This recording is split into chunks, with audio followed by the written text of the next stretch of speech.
விவசாயம்னாக்கா சாதாரண விஷயம் நினச்சிங்களா? அது ஒரு கலை. அதெல்லாம் பரம்பரையாக பண்ணுறாங்க பாரு. அவங்க தான் அது வந்து ஒரு ஒரு விதையோட பக்குவம் தெரியும் அவங்களுக்கு. நெல், வேர்க்கடலை, அதுக்கப்புறம் வந்து கம்பு, கெவுரு, அதுக்கு இது எல்லாமே பார்த்திங்கனாக்கா, இது இல்லாமல் வெஜிடபிள்ஸு நிறைய காய்கறிலாம் பார்த்திங்கன்னா எல்லாத்துக்கும் ஒரு பக்குவம் வேணும். இதெல்லாம் ஒரு என்ன சொல்கிறது, இதுவும் ஒரு ஹார்ட் மாதிரி தான், ஒரு கலை. இது வந்து எல்லாராலையும் பண்ண முடியாது.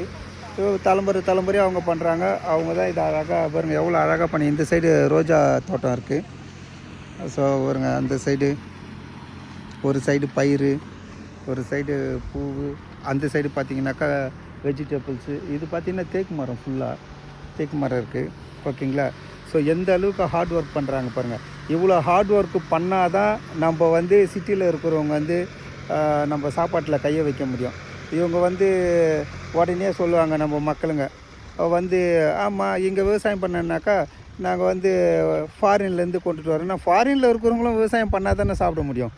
அங்கே ஃபாரின்லேயும் பார்த்தீங்கன்னாக்கா அங்கேயும் விவசாயம் பண்ணணும்ல, அங்கேயும் விவசாயம் பண்ணுறதுக்குன்னு ஒரு குரூப் இருக்க தானே செய்வாங்க. நம்ம சிட்டியில் இருக்கிறவங்க ஃபுட்டு அவ்வளோ வேஸ்ட் பண்ணுறோம். நானும் சிட்டியில் தான் இருக்கிறேன், ஸோ அதனால தான் சொல்கிறேன். ஆனால் நம்ம வந்து ஃபுட்டு அவ்வளோ வேஸ்ட் பண்ணுறதில்ல. நான் கண்ணுக்கு தெரிஞ்சு நம்ம நிறைய பார்க்குறோம். ஃபுட்டு பார்த்திங்கனாக்கா அவ்வளோ வேஸ்ட் பண்ணுறாங்க. ஹோட்டலில் பார்த்திங்கன்னா கூட சும்மா ஃபார்மாலிட்டிஸுக்காக கொஞ்சம் சும்மா கொஞ்சோண்டு சாப்பிட்டுட்டு அப்படியே வேஸ்ட் பண்ணுறாங்க. நம்மளுக்கு என்ன தேவையோ அதை மட்டும் ஆர்டர் பண்ணி கொஞ்சமாக சாப்பிட்ணும். ஆனால் நிறைய ஆர்டர் பண்ணிவிட்டு சும்மா அங்கே கொஞ்சம் எடுத்துகிட்டு அவ்வளோ ஃபுட்டு வேஸ்ட் பண்ணுறாங்க. ஆனால் வந்து பார்த்திங்கனாக்கா ஒரு ஹோட்டலில் போய்ட்டு ஒரு 4-5 பேர் சாப்பிட்னா குறைஞ்சது 3000-4000 செலவு பண்ணுறோம்.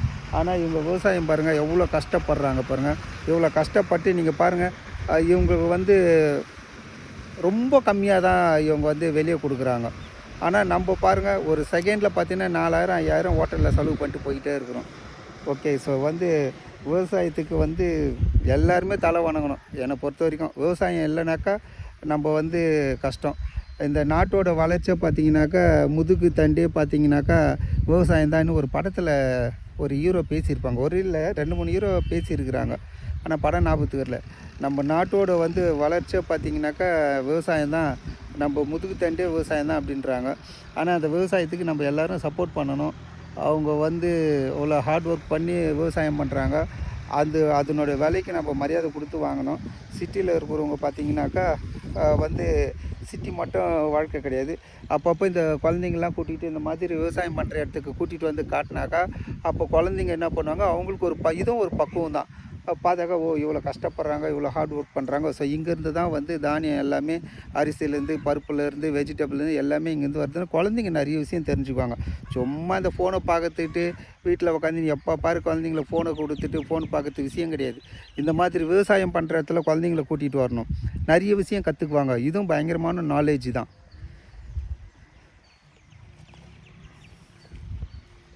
சூப்பராக இருக்குது.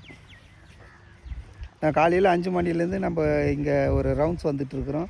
பார்த்திங்கனாக்கா 5 மணிக்கே பார்த்திங்கனாக்கா எல்லோரும் வந்துட்டாங்க. வந்து அவங்கவுங்க ஒரு வேலை செஞ்சுட்ருக்குறாங்க. சரி அப்படியே சும்மா ஒரு ரவுண்ட்ஸு. நம்மளுக்கு இங்கே பக்கத்தில் அது வீடு தெரியுது, அங்கே தான் வீடு இருக்குது. நம்மளுக்கு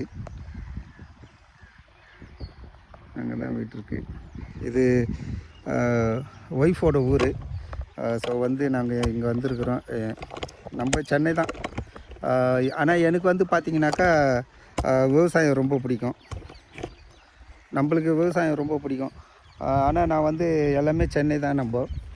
ஆனால் என்னோடய குழந்தைங்கள நான் கூட்டிகிட்டு வந்து இங்கே விவசாயத்தை வந்து எப்படி பண்ணுறாங்க இதெல்லாம் பாருங்கன்ட்டு நான் கூட்டிகிட்டு வந்து அவங்கள காட்டுவேன். நான் பாருங்கள் எவ்வளோ ஹார்ட் ஒர்க் பண்ணுறாங்க, எவ்வளோ கஷ்டப்பட்டு பண்ணுறாங்க பாருங்கள் அப்படின்ட்டு நம்ம குழந்தைங்களுக்கு சொல்லிக் கொடுக்கணும்.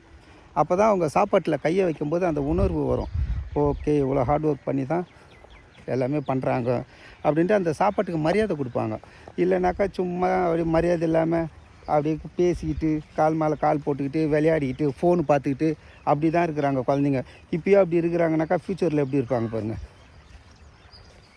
ஃப்யூச்சரில் பார்த்திங்கனாக்கா பணம் கொடுத்தா எல்லாமே வாங்கலாம். ஆனால் அதை உற்பத்தி பண்ணுறதுக்கு ஆள் வேணும்ல. அதை உற்பத்தி எப்படி பண்ணுறாங்கன்னு அது தெரிஞ்சுக்கணும் குழந்தைங்க. சும்மா அந்த மாலுக்கு கூட்டிகிட்டு போகிறோம், படத்துக்கு கூட்டிகிட்டு போகிறோம், அது விஷயம் கிடையாது.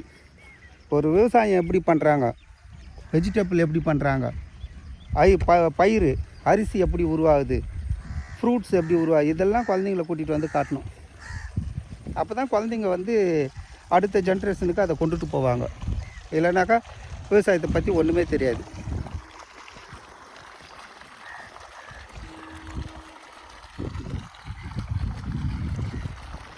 இவங்களுக்கெல்லாம் சம்பளம் பார்த்தீங்கன்னாக்கா ஒரு நாளைக்கு 100 அந்த மாதிரி தான் சம்பளம் இருக்கும். காலையில் 5 மணிக்கு வராங்க, ஒன்று வேலை செஞ்சுக்கிறாங்க. ஆனால் என்ன டைமிங் தெரியாது. ஆனால் பட் நம்ம பாருங்கள், சிட்டியில் இருக்கிறவங்க பணத்தை மதிக்கிறதே கிடையாது. ஆனால் இப்போ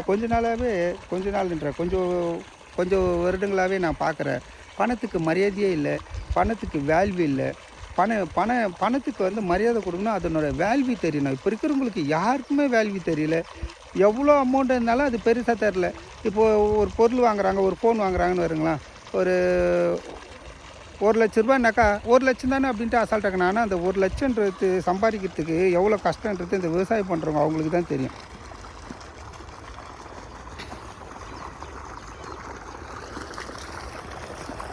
பாருங்க, இங்கே நடுவு நட்டுருக்குறாங்க. ஸோ அங்கே வந்து அறுப்பு அறுத்துருந்தாங்க, நடுவு நட்டுருக்குறாங்க.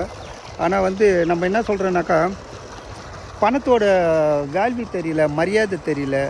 ஆனால் இவங்களை கேட்டிங்கனாக்கா இவங்களுக்கு வந்து பணத்தோட வேல்யூ தெரியும், மரியாதையும் தெரியும். ஏன்னா இவ்வளோ கஷ்டப்பட்டு பயிர் வைக்கிறாங்க. திடீர்னு மழை வந்துச்சுனாக்கா எல்லாம் வீணாக போயிடும். வந்து சில டைமில் பார்த்திங்கன்னா மழையே இருக்காது. பயிர் வச்சு இது நாற்று போட்டுட்டு வானத்தை நோக்கி பார்த்துட்டு இருப்பாங்க, ஏதாவது மழை வருமானு. மழை அதிகமாக இருந்தாலும் பிரச்சனை, மழை வரலனாலும் இவங்களுக்கு பிரச்சனை. ஸோ இவங்க பார்த்தீங்கன்னாக்கா பணத்துக்கு அவ்வளோ மரியாதை கொடுப்பாங்க. பாருங்க, காலையில் 5 மணிலேருந்து ஒர்க் பண்ணுறாங்க. ஒரு ஆளுக்கு மிஞ்சி பண்ணால் 100 ரூபா சம்பளம் அப்படி தான் இருக்கும். ஆனால் நம்ம வந்து பார்த்திங்கனாக்கா சிட்டியில் இருக்கிறோம், ஒரு ஹோட்டலுக்கு போனாக்கா ஒரு செகண்டில் 4,000 3,000 செலவு பண்ணிட்டு போயிடுறோம் நம்ம. அதுவும் இல்லாமல் ஒரு திங்ஸ் வாங்கினேன், நான் திரும்ப அது தான் சொல்கிறேன், எந்த பொருள் வாங்கினாலும் இப்போ பணத்தோட மரியாதையே தெரியல. எவ்வளோ அமௌண்ட்டை கொடுத்தாலும் அது பெருசாக எடுத்துக்க மாட்டுறாங்க. டக்குன்னு அதை கொடுத்து வாங்கிடுறாங்க. உடஞ்சிச்சுனாக்கா அதை தூக்கி போட்டுட்டு அடுத்தது வேறு வாங்குகிறாங்க. ஆனால் இந்த விவசாயம் பண்ணுறாங்களே இவங்களுக்கு 100% பணத்தோட வேல்யூ தெரியும், அதனோட மரியாதை தெரியும். எவ்வளோ ஹார்ட் ஒர்க் பாருங்கள்.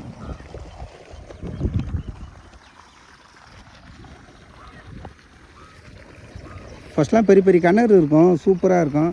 இப்போ என்னன்னாக்கா அவ்வளோ பெரிய கிணறு வெட்டுறதுக்கு பணம் இல்லைன்ட்டு நிறைய பேர் என்ன பண்ணுறாங்கனாக்கா இந்த மாதிரி மோட்ரு செட்டு பயன்படுத்துகிறாங்க. சரி, இது வந்துச்சு. அப்படியே கொஞ்சம் தண்ணி முதல்ல கழுவி கொடுக்கணும்.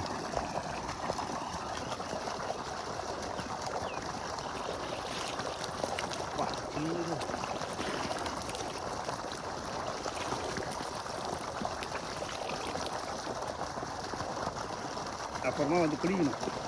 வந்து ஜாலியாக குளிச்சுட்டு சென்னை நோக்கி போகும். நம்ம என்ன சொல்கிறோன்னாக்கா, குழந்தைங்கள வந்து இந்த மாலுக்கு கூட்டிகிட்டு போகிறது, படத்துக்கு கூட்டிகிட்டு போகிறது போகலாம். எப்போயாச்சும் ஒரு மாதத்துக்கு ஒரு 2 தடவை அந்த மாதிரி போகலாம். மற்ற டைமில் இந்த மாதிரி கிராமத்துக்கு குழந்தைங்கள கூட்டிகிட்டு வந்து நிறைய விஷயத்தை கற்றுக் கொடுக்கலாம். இந்த மாதிரி விவசாயம் எப்படி பண்ணுறாங்க, பயிர் எப்படி வைக்கிறாங்க, வெஜிடபிள் எப்படி பண்ணுறாங்க. அதே மாதிரி சில இடத்துல ஃப்ரூட்ஸ் பண்ணுவாங்களே, அங்கெல்லாம் குழந்தைங்கள கூட்டிகிட்டு போனாக்கா அவங்க நிறைய விஷயம் கற்றுக்குவாங்க. இல்லைனாக்கா எப்போ பாரு ஃபோனு. நம்ம வீட்டில் 2 குட்டீஸுங்க இருக்குது. நம்ம இருந்தால் பயப்படுவாங்க.